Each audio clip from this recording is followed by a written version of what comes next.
Jabardasth comedy షోతో యమ craze సంపాదించుకున్న ముద్దుగుమ్మ రోహిణి అంటే అందరికీ చాలా ఇష్టం. 2 తెలుగు రాష్ట్రాల్లో ఆమెకు చాలామంది అభిమానులే ఉన్నారు. ముఖ్యంగా తన కామెడీ మాట తీరు అందరినీ మెప్పించింది. ఆమె అతి తక్కువ కాలంలోనే టీం లీడర్గా కూడా మారారు.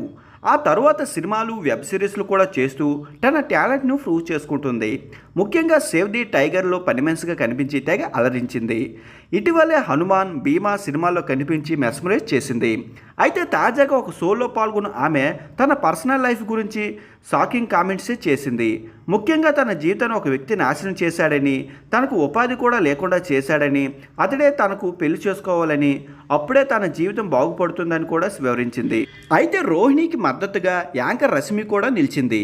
అంతేకాదు హీరోయిన్ ఇంద్రజ కూడా అండగా ఉంటానని చెప్పుకొచ్చింది. అయితే రోహిణి జీవితాన్ని నాశనం చేసిన వ్యక్తి ఎవరో కాదు, అతడు కూడా ఒక కమెడియనే.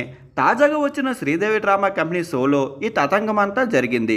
అయితే రోహిణి లైఫ్ను నాశనం చేసింది కమెడియన్ హైపరాదియే ఆమె చెప్పుకొచ్చింది. ముఖ్యంగా వీరిద్దరు కలిసి ఒక స్కిట్ చేశారు. అందులో బుగ్గలు, ఐస్ క్రీంలు అమ్ముకునే మహిళగా రోహిణి కనిపించింది.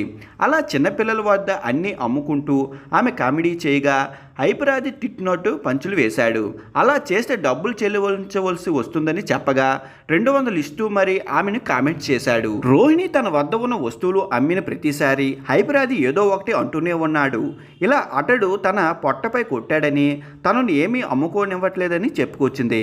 ఇలా తన ఉపాధికి దూరం చేసిన తన జీవితాన్ని హైపరాది నాశనం చేశాడని తెలిపింది. అతడు తనను పెళ్లి చేసుకోవాలని, తన జీవితం బాగు చేయాలని కోరింది. ఆమెకు అండగా రష్మితో పాటు ఇంద్రజ కూడా రోహిణికి అండగా నిలిచారు.